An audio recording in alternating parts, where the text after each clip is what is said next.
হাওড়া মঙ্গলাহাট ব্যবসায়ী সমিতির পক্ষ থেকে সোমবার ডিএম বাংলো ঘেরাও ও ডেপুটেশন কর্মসূচি নেওয়া হলো।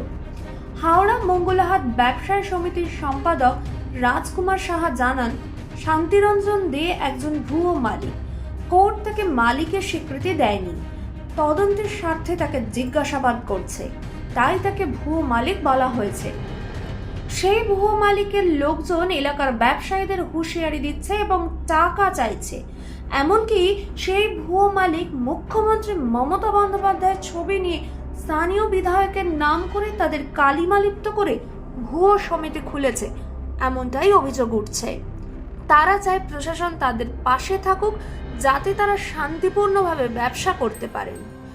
এদিন মঙ্গলাহাটের ব্যবসায়ীরা পোস্টার নিয়ে শান্তিরঞ্জন দের বিরুদ্ধে স্লোগান তুলে মিছিল করেন। কারণ কোর্ট যাকে ভুয়ো বলছে আমরা তাকেই ভুয়ো বলছি, আদালতের ওপরে অন্য কিছু হয় না। আদালত উনাকে এখনো মালিক বলে স্বীকার করেনি।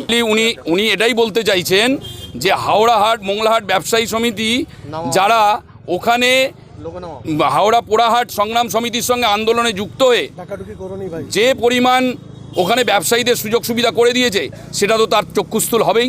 সুতরাং সে মনে করছে কোর্টের অর্ডার না থাকলেও যদি কোর্টের অর্ডার তার কাছে আছে তাহলে সে প্রশাসনের সঙ্গে নিয়ে ঢুকছে না কেন?